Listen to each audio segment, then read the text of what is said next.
Naquela noite, Ricardo Monteiro atravessou o tapete vermelho da gala mais exclusiva do Rio com o peito estufado e a amante colada ao seu braço. Ele se sentia invencível.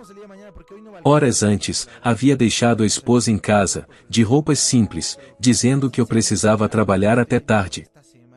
Para ele, Ana Luísa era só silêncio. Rotina. Alguém que não fazia perguntas.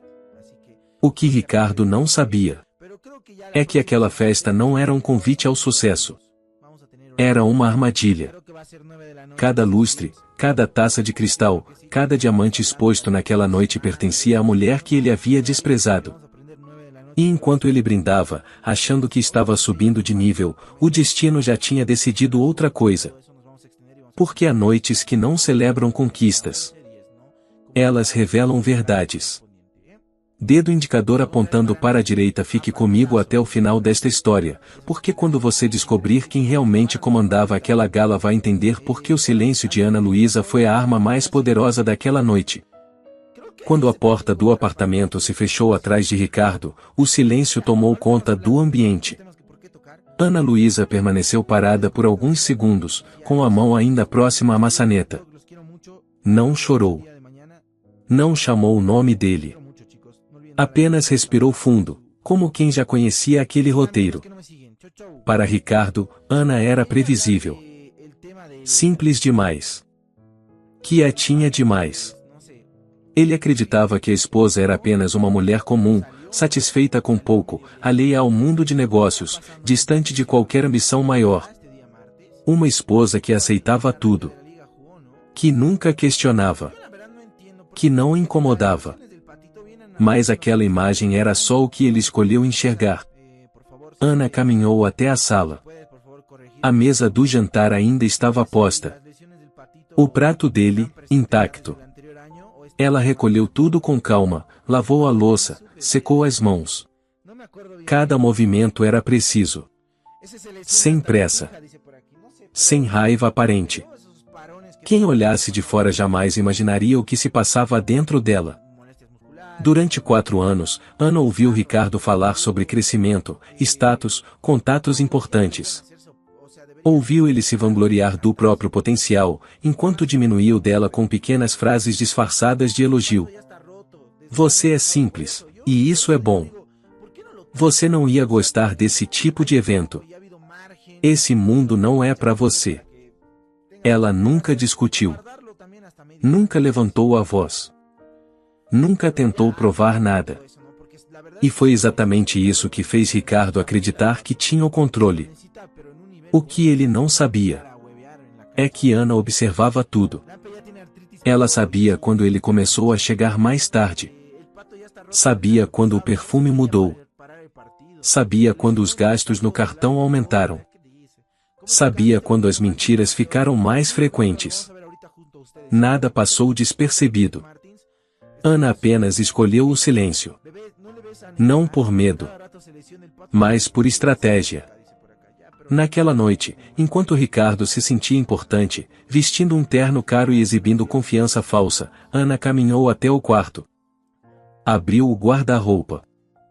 Passou os dedos por roupas que ele nunca viu usar. Pegou um celular que ele jamais tinha visto. Não era o aparelho simples que usava no dia a dia. Era outro.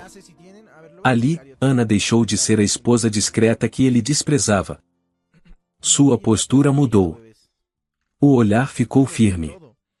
Frio. Decidido. A mulher que Ricardo subestimou por anos finalmente estava pronta. Ele achava que Ana não entendia de poder. Achava que ela dependia dele. Achava que ela precisava ser guiada. Naquela noite, Ricardo estava indo para uma gala achando que pisaria em um mundo maior. Sem perceber que o mundo onde ele pisaria pertencia à mulher que deixou em casa. E essa verdade estava prestes a cair sobre ele, diante de todos. Ricardo Monteiro chegou ao local da gala com o coração acelerado e a sensação de estar exatamente onde merecia estar. O prédio histórico, iluminado por refletores dourados, se erguia imponente diante dele, cercado por carros de luxo, segurança privada e fotógrafos atentos a cada chegada importante. Ele respirou fundo. Era a noite dele. Ao seu lado, Camila Rocha ajeitou o vestido vermelho justo demais, exibindo um sorriso confiante. Ricardo entregou a chave do carro ao manobrista sem sequer olhar para o rosto do rapaz. Estava acostumado àquela postura. Para ele, aquele era o jogo do poder em quem manda não olha para baixo. Assim que pisou no tapete vermelho, Ricardo endireitou os ombros. Esperou os flashes. Esperou os fotógrafos chamarem seu nome. Mas nada aconteceu. As câmeras passaram direto por ele, focadas em outras figuras que chegavam logo atrás, empresários conhecidos, políticos influentes, sobrenomes que carregavam décadas de respeito. Ricardo franziu a testa, incomodado. Calma, pensou. Lá dentro, todos vão me notar. Ao atravessar a entrada principal, foi tomado por uma mistura de fascínio e ansiedade. O salão era amplo, com lustres de cristal gigantes, paredes decoradas com obras de arte raríssimas e mesas impecavelmente montadas. Mulheres exibiam joias que valiam mais do que o apartamento onde ele morava. Homens conversavam em grupos fechados, trocando olhares calculados. Ricardo sentiu-se energizado. Era ali que ele queria estar. Pegou 2 taças de espumante de uma bandeja prateada e entregou uma a Camila. Ela bebeu rápido demais. Ricardo fez uma careta discreta. Vai com calma, murmurou. Aqui, tudo é observado. Camila revirou os olhos, mas sorriu. Relaxa. Hoje a gente brilha. Ricardo começou a circular pelo salão, tentando se aproximar de rostos conhecidos. Cumprimentava com confiança, soltava frases ensaiadas, mencionava projetos, cargos, futuros negócios. Em sua cabeça, cada palavra o colocava um degrau acima. Mas algo estava errado. Algumas pessoas respondiam com educação fria. Outras apenas assentiam e se afastavam. Havia olhares curiosos demais. Cochichos discretos. Sorrisos contidos. Ricardo não percebeu que não eram sinais de admiração, eram de expectativa. Ele parou perto de um grupo mais seleto. Reconheceu ali um grande empresário do setor logístico, alguém com quem sonhava fechar um acordo. Ajustou o paletó e se aproximou com confiança exagerada. Boa noite. Que evento extraordinário, não? Disse Ricardo, estendendo a mão. O homem o observou por alguns segundos antes de responder, sem entusiasmo. De fato. Uma noite importante. Ricardo tentou continuar, falou de oportunidades, sinergias, crescimento. Apresentou Camila como a parceira. O empresário lançou um olhar rápido para ela e depois voltou a encarar Ricardo, sério demais. Achei que o senhor fosse casado, disse, em tom neutro. O chão pareceu tremer sob os pés de Ricardo. Minha esposa não pôde vir, respondeu rápido demais. Compromissos pessoais. O homem apenas assentiu, encerrando a conversa sem esforço. Virou-se para outra pessoa, ignorando completamente Ricardo. A humilhação foi silenciosa e profunda. Ricardo sentiu o rosto esquentar. Tentou disfarçar, puxou Camila pelo braço e se afastou. Murmurou algo sobre o gente arrogante, mas sua voz já não tinha a mesma firmeza. Sem perceber, Ricardo atravessava aquele salão como alguém que não pertencia ali. E todos sabiam disso. Enquanto ele acreditava estar conquistando espaço, o ambiente ao redor parecia se fechar lentamente. Como se aquele lugar estivesse apenas esperando o momento certo para revelar a verdade. E esse momento estava muito mais perto do que Ricardo imaginava. O clima no salão mudou sem aviso. As conversas foram ficando mais baixas. Os músicos diminuíram o ritmo. Um leve burburinho correu pelo ambiente, como uma corrente elétrica invisível. Ricardo percebeu tarde demais. Estava ocupado demais tentando recuperar a própria importância. As luzes principais se apagaram. Um único foco se acendeu no alto da escadaria central. O mestre de cerimônias aproximou-se do microfone com postura solene. A voz dele ecoou firme pelo salão. Senhoras e senhores, agradecemos a presença de todos nesta noite especial. É com grande honra que anunciamos a anfitriã do evento, presidente da Fundação Alcântara e proprietária deste palácio. Ricardo segurou a taça com mais força. Camila inclinou a cabeça, curiosa. Por favor, recebam Ana Luísa Alcântara Monteiro. A taça escorregou da mão de Ricardo e se estilhaçou no chão de mármore. O som seco do vidro quebrando cortou o silêncio. Alguns convidados se viraram. Outros apenas observaram, atentos demais. No topo da escada, Ana Luísa apareceu. Não era a mulher que Ricardo deixará em casa horas antes. Ela descia lentamente, usando um vestido azul escuro elegante, de corte impecável. Os ombros descobertos, a postura ereta, o olhar seguro. O cabelo estava solto, perfeitamente arrumado. Cada passo era firme, calculado. Ao redor do pescoço, uma joia chamava a atenção imediata, o diamante estrela do Atlântico, peça lendária, conhecida por poucos. Um suspiro coletivo percorreu o salão. Ricardo sentiu as pernas enfraquecerem. O coração batia descompassado. Ele piscou várias vezes, como se aquilo fosse uma ilusão. Isso não pode estar acontecendo. Camila apertou os olhos, confusa. Ricardo, aquela mulher não é parecida com a sua esposa? Ele não respondeu. Não conseguia. Ana Luísa chegou ao último degrau e foi recebida por cumprimentos respeitosos, beijos na mão, reverências discretas. Pessoas que ignoraram Ricardo minutos antes agora disputavam a atenção dela. Empresários. Políticos. Famílias tradicionais. Ela sorriu. Não um sorriso gentil. Um sorriso contido. Seguro. Consciente. Os olhos dela percorreram o salão lentamente. Passaram por rostos importantes, por joias valiosas, por taças erguidas. Até pararem em um ponto específico, perto do buffet. Ricardo. Por um segundo, os olhares se cruzaram. O dele estava tomado por pânico. O dela, por controle. Ana Luísa inclinou levemente a cabeça, como quem reconhece algo pequeno, distante. Em seguida, desviou o olhar. Como se ele não fosse mais relevante. Ricardo tentou reagir. Deu um passo à frente, depois outro. Ana! Chamou, a voz falhando. Antes que pudesse avançar, 3 homens de terno preto surgiram à sua frente. Segurança privada. Postura firme.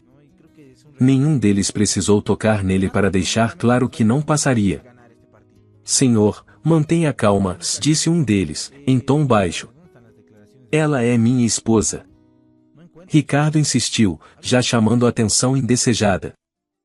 O segurança não se moveu. A senhora Alcântara não está disponível para assuntos pessoais. Nesse momento, Ana Luísa chegou ao centro do salão. Pegou o microfone com tranquilidade absoluta.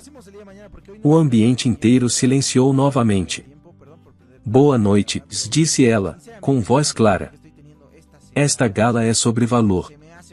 Sobre o que é verdadeiro e sobre o que é falso. Os olhos dela voltaram, por um instante, para Ricardo. Ele sentiu um frio subir pela espinha. Porque naquele exato momento, ficou claro para todos. Ricardo não estava ali como convidado. Ele estava ali como exemplo. E o pior. A exposição estava só começando. Ana Luísa permaneceu imóvel no centro do salão por alguns segundos. O silêncio era tão denso que se podia ouvir o tilintar distante de uma taça sendo pousada com cuidado demais. Todos os olhos estavam nela. E ela sabia disso. Durante muitos anos, começou Ana, com voz firme, se eu acreditei que discrição era sinônimo de respeito. Que amar em silêncio era maturidade. Ela fez uma pausa breve. Respirou fundo. Hoje, entendi que silêncio demais pode ser confundido com fraqueza. Um murmúrio atravessou o salão. Ricardo sentiu o estômago se contrair. Tentou avançar mais uma vez, mas a segurança permaneceu imóvel, como um muro invisível. Ele estava preso ali, obrigado a ouvir. Ana Luísa ergueu a mão. Um gesto simples. No mesmo instante, as luzes laterais do salão se apagaram, e o enorme telão atrás dela se acendeu. Esta noite, continuou ela, não é apenas sobre joias ou filantropia. É sobre verdade. O vídeo começou. As primeiras imagens mostravam a sala do apartamento. Ricardo aparecia ajeitando a gravata diante do espelho. A voz dele ecoou clara demais no sistema de som. Faço isso por nós, Ana. Não seja carente. O salão reagiu com espanto. Alguns convidados levaram a mão à boca. Outros trocaram olhares rápidos. O vídeo avançou. Agora, imagens do carro. Ricardo dirigindo, rindo, falando ao telefone. Ela não entende ambição. É só ruído de fundo. Camila empalideceu. Ricardo sentiu o sangue sumir do rosto. Desliguem isso! Gritou ele, a voz quebrada. Ninguém se moveu.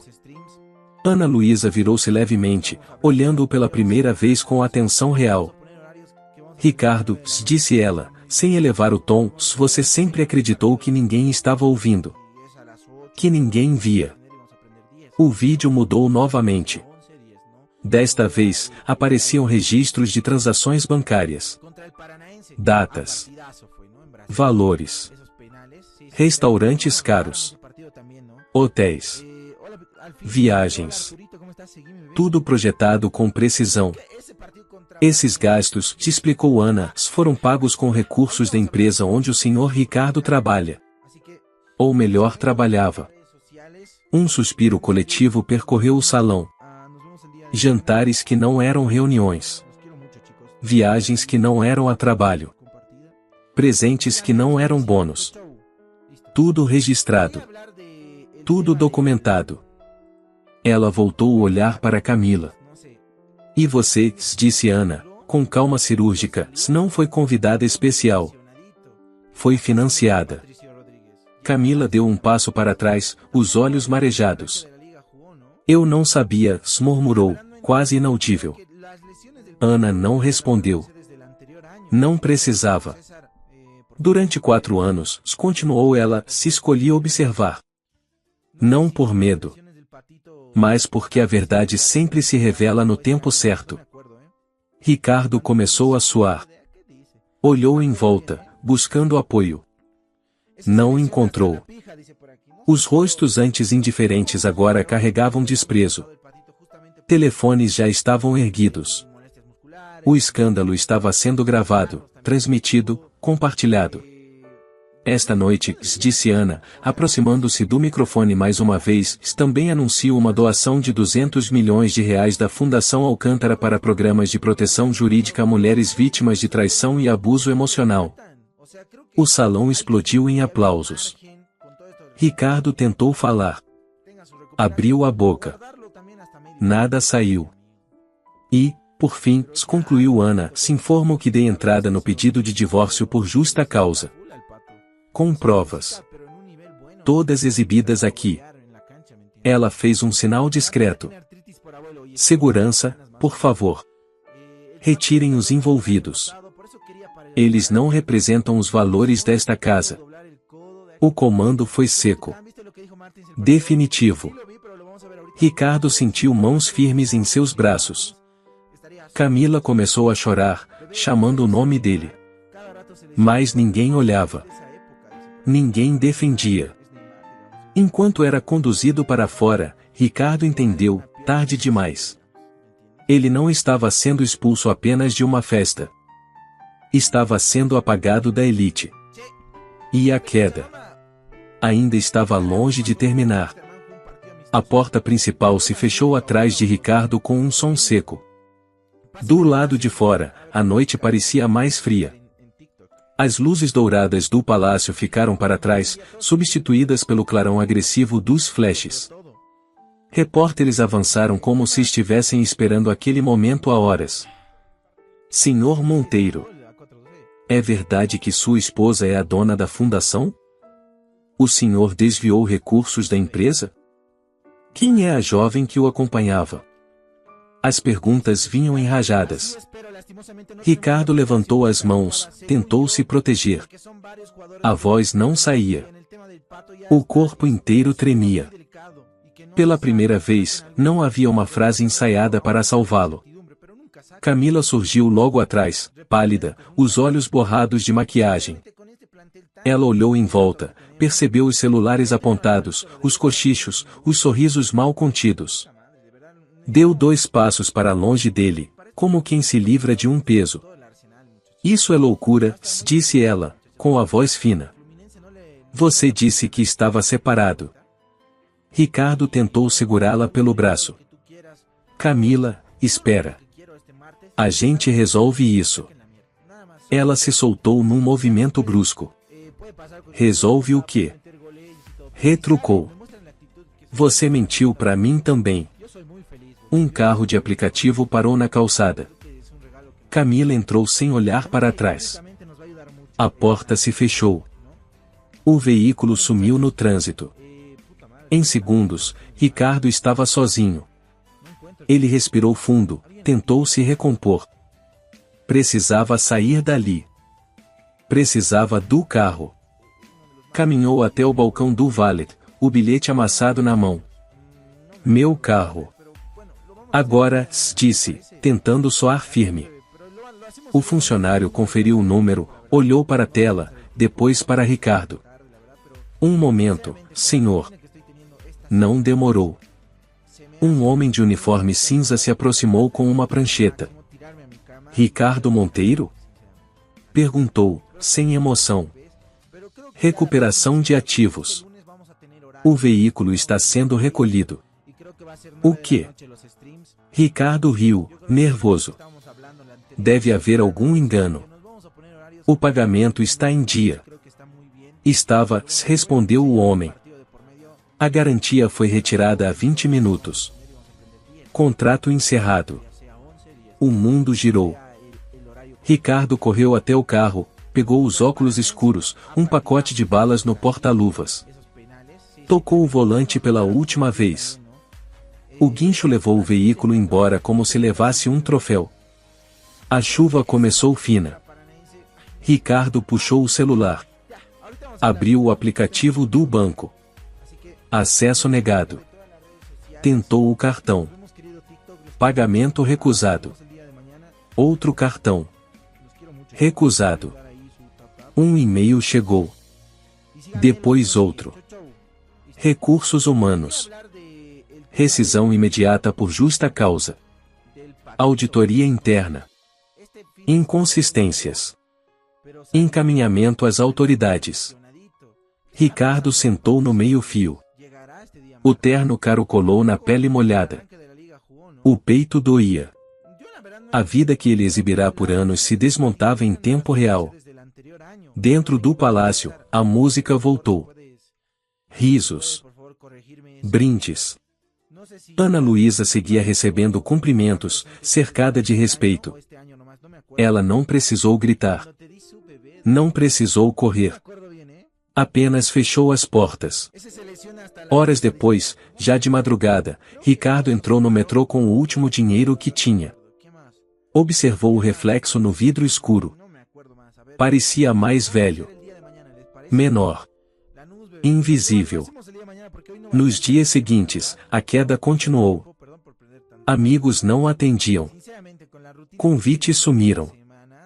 O nome dele virou sinônimo de escândalo. Vídeos circulavam. Comentários cruéis. Memes. Ricardo entendeu, tarde demais, que não havia sido expulso só de uma festa. Tinha sido expulso de um mundo inteiro. E enquanto Ana Luísa seguia em frente, firme e intocável, ele começava a aprender o peso real das escolhas que fezizas de festa não apagam. A noite da gala tinha acabado. A consequência, não. As semanas seguintes passaram como um castigo lento. Não houve um único momento de alívio. O que começou naquela noite luxuosa terminou em portas fechadas, telefones mudos e olhares que desviavam. Ricardo tentou ligar para antigos contatos.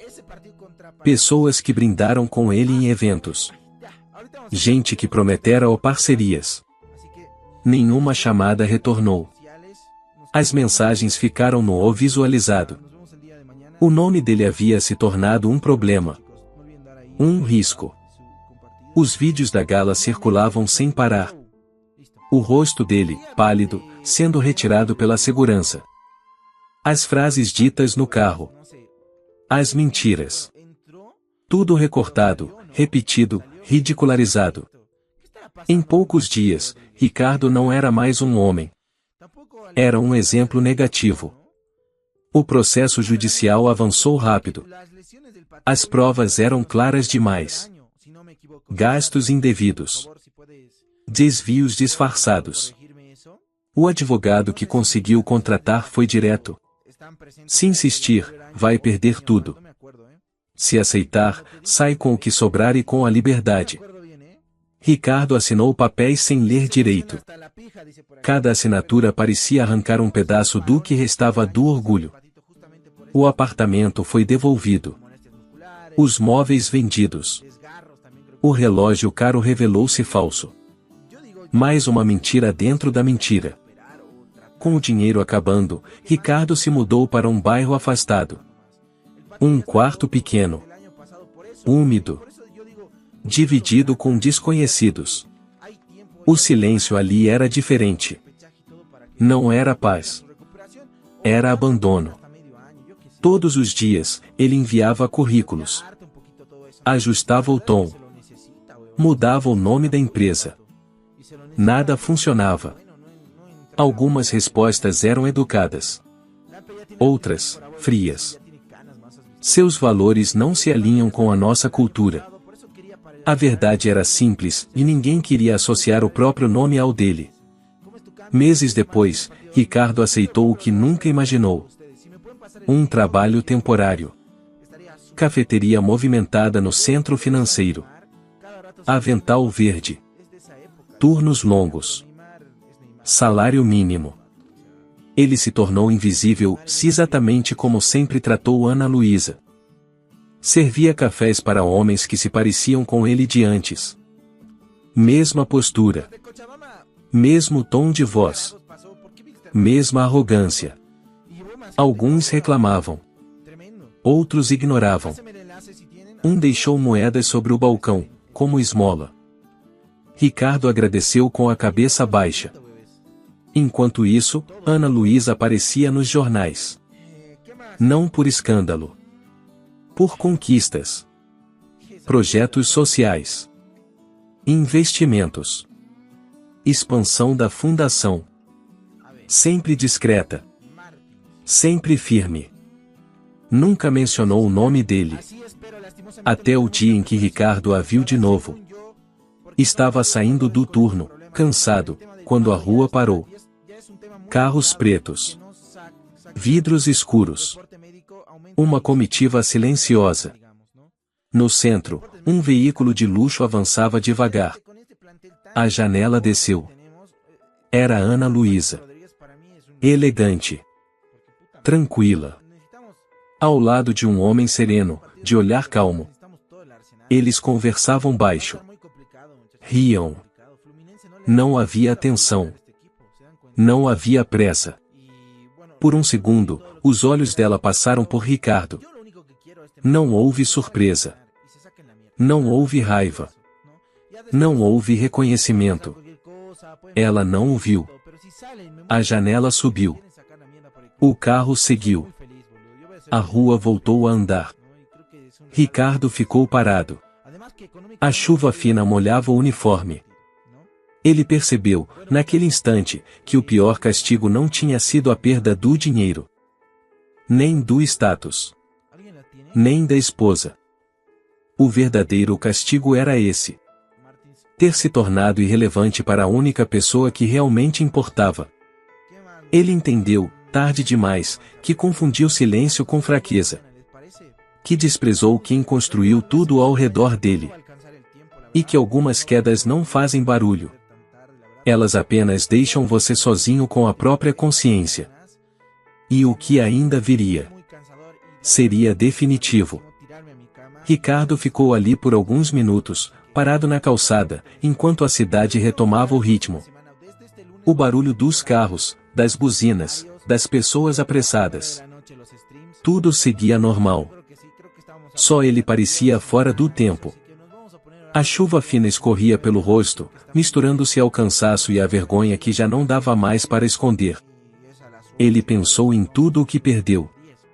Não apenas dinheiro. Não apenas status. Perdeu o respeito. Perdeu a dignidade. E, acima de tudo, perdeu a única pessoa que esteve ao seu lado quando ele não era ninguém. Ana Luísa não precisou gritar. Não precisou humilhar. Não precisou destruir com palavras. Ela simplesmente mostrou a verdade no momento certo, diante das pessoas certas.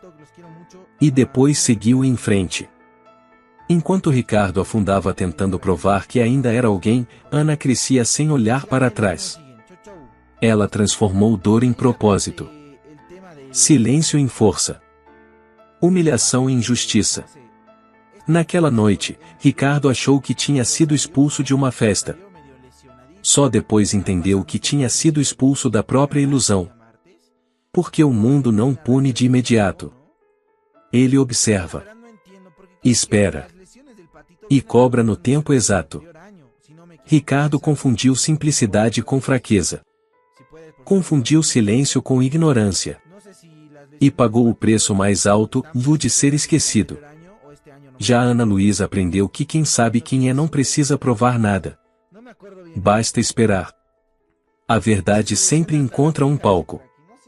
Existem pessoas que falam alto para esconder o vazio. E há pessoas que se calam porque sabem o próprio valor. Nunca despreze quem caminha em silêncio. Nunca confunda humildade com submissão. E jamais humilhe quem te ama quando você ainda não conquistou nada. A vida cobra caráter. Não imediatamente, mas com precisão.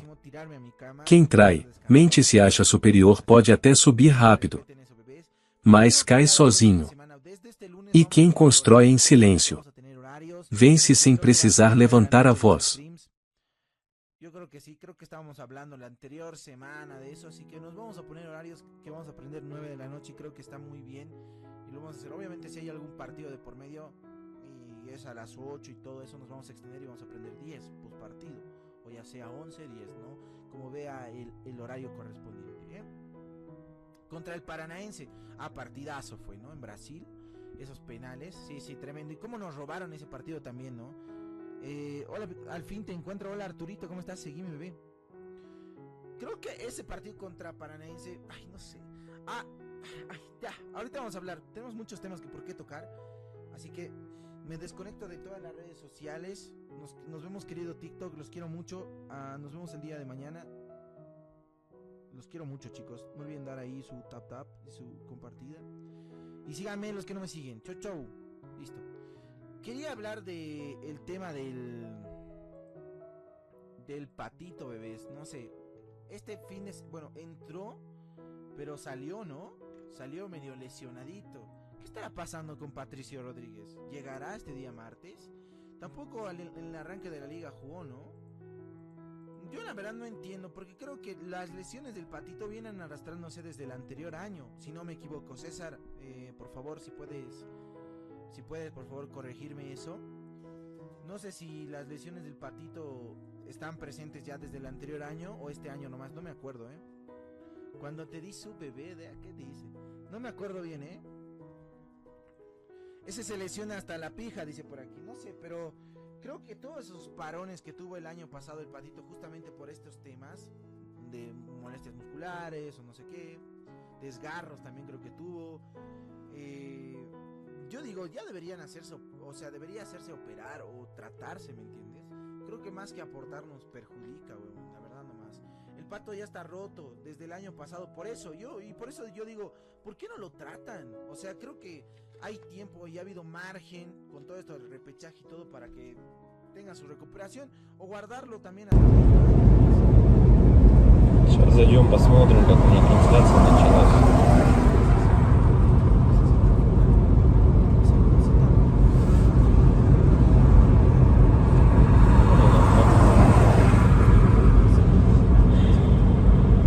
Если вот рассматривать, я говорю, задумываясь о том, что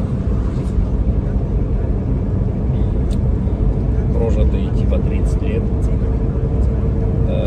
так смотришь на многих людей, которые сейчас, соответственно, живут, которым в районе 30, которые уже потеряли вообще вкус к жизни, да, радость какую-то от жизни. Таких, причем, кстати, становится все больше и больше. Мне кажется, этот средний возраст, когда говорили, что начинается вот этот кризис среднего возраста, он тоже сместился, как и говорят, что сейчас люди, в принципе, быстрее взрослеют, быстрее осмысливают все, да, почему-то это всегда все в плохом больше ключе на самом деле, да, вот что сейчас дети, к примеру, быстрее взрослеют, вот, и мне кажется, кризис вот этот среднего возраста, он, наверное, тоже сместился. И вот я думаю, что он сместился где-то в районе 30 лет. Опять-таки, это тоже не со всеми, наверное, связано. Не у всех людей так, все люди разные. И когда приходишь к той мысли о том, что помимо того, что люди сами по себе стали такие вот, наверное, депрессивные, да, времена такие сложные, да, вот это вот еще извне много каких вещей случается, на данный момент, которые людям усугубляют эту ситуацию на самом деле, вот этой депрессии, вот этих кризисов, да, каких-то переходных моментов в жизни. И непонятно, если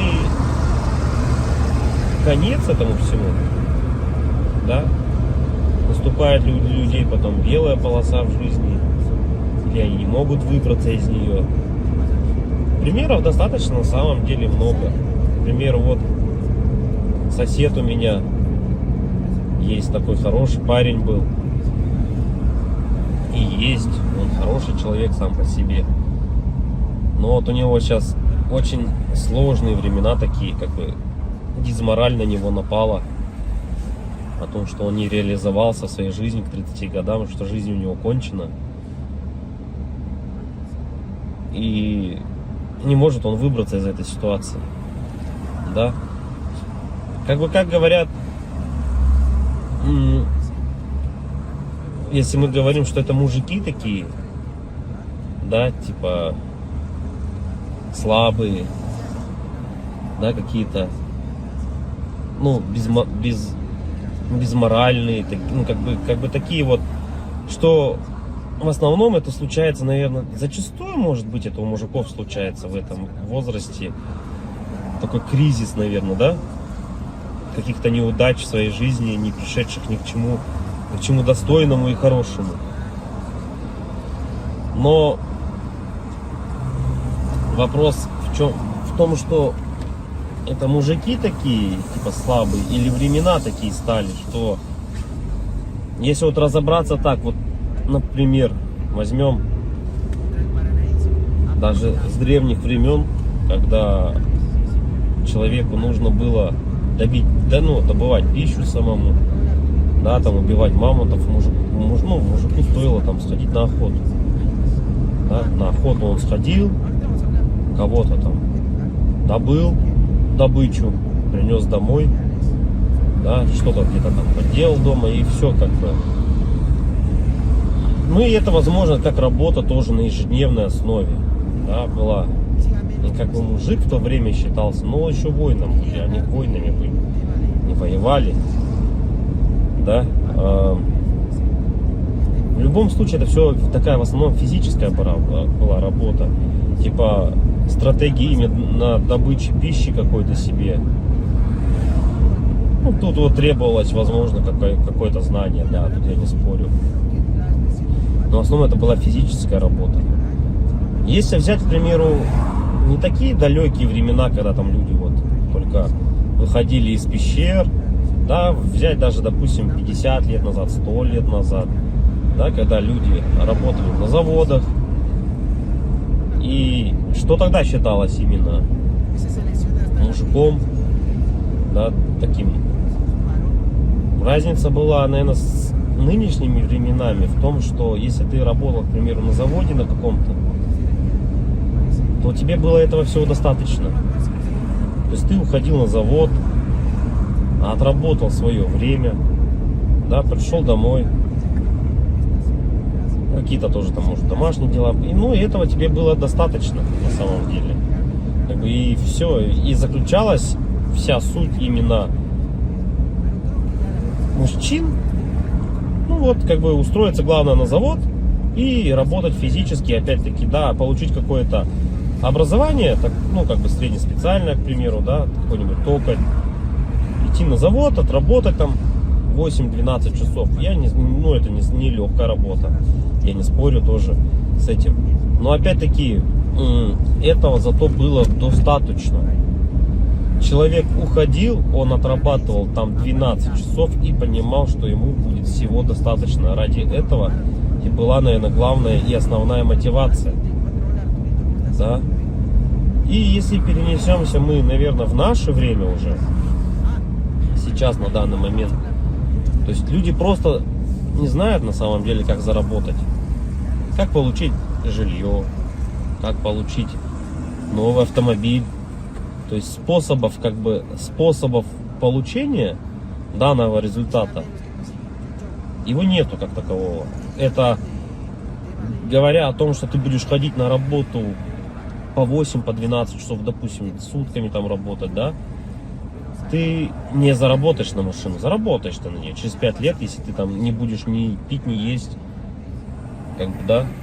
Ну ладно, если вообще не тратить деньги, заработаешь. Вот, ну такого же невозможно, это же только где-то в сказках. С учетом нынешних трат, то есть даже при зарплате какой-то средней, там 100 тысяч рублей, ну где-то 60, где-то 70, где-то 80. Возьмем от 60, наверное, до 120. То есть, к примеру, достижение результата такой, как, к примеру, квартира, недвижка какая-то своя, это кредиты, ипотеки. То есть вот здесь и сейчас ты берешь.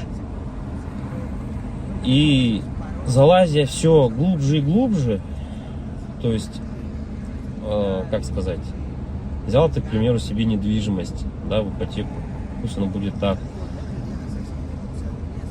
Помимо тех трат, к примеру, помимо этой ипотеки, там, ремонт и так далее, тебе за эти 20 лет нужно и телефоны менять, и одежду менять, и так далее, там, кушать надо. Машины также в этот же момент менять тебе надо. И то есть это кабала на самом деле такая, она дизморальная. И к чему это все? Что же значит мужик в наше время, который ходит на завод, работает 12 часов, а денег у него все равно нету. Как бы добычу он принести уже не может, да? Ну типа он может сходить в лес, но от этого толку особо не будет. И, наверное, сам интернет, во-первых, расфорсил вот это вот все, то, что люди должны зарабатывать какие-то миллионы. Они должны зарабатывать. Это было бы шикарно, если бы каждый зарабатывал. Но каждый по своей сути не может столько зарабатывать, да, потому что не хватит денег, чтобы каждый. А может их и хватит, но никто никому не даст так зарабатывать. И вот возвращаясь, к примеру, к тому, что какая зарплата? 1300, наверное, должна быть в наше время, чтобы как бы себя, наверное, обеспечивать, да? Хорошо. Одному.